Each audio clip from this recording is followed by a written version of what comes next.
Hi అండి, welcome to my channel. నేను మీ భార్గవి. అందరూ ఎలా ఉన్నారు? నేనైతే చాలా బాగున్నానండి. ఈరోజు మన రెసిపీ వచ్చేసి నేను ఇక్కడ జెల్లీ అయితే తయారు చేస్తున్నాను. నేను ఈ ప్యాకెట్ వచ్చేసి మాకు దగ్గరే ఉన్న స్మార్ట్ బజార్లో అయితే తీసుకున్నాను. దీంట్లో ఒక ప్యాకెట్ వచ్చింది. ఈ పౌడర్లో ఈ 1 ప్యాకెట్ వేసుకొని అంతా బాగా మిక్స్ చేసుకోవాలి. ఇలా ఈ ప్యాకెట్ని పౌడర్లోకి వేసుకొని స్పూన్తో అంతా బాగా మిక్స్ చేసుకోవాలి. ఇలా బాగా కలుపుకున్న తర్వాత 1/2 లీటర్ వాటర్ని ఒక గిన్నెలో పోసుకొని స్టవ్ వెలిగించి ఈ వాటర్ని బాయిల్ చేసుకోవాలి. ఇలా వాటర్ బాగా బాయిల్ అయిన తర్వాత మనం కలిపి పెట్టుకున్న పౌడర్లోకి ఈ వాటర్ని కొంచెం కొంచెంగా వేసుకుంటూ కలుపుకోవాలి.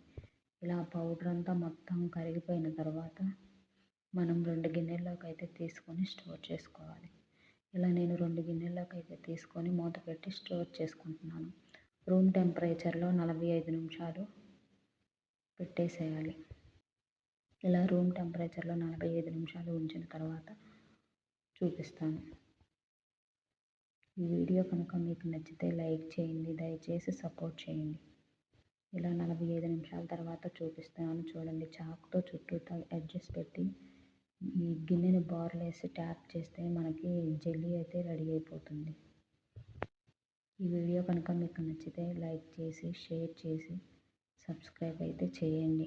దయచేసి సపోర్ట్ చేయండి. ఇలాంటి మరిన్ని వీడియోస్ కోసం మన ఛానల్ని సబ్స్క్రైబ్ చేసుకోండి. Thank you for watching.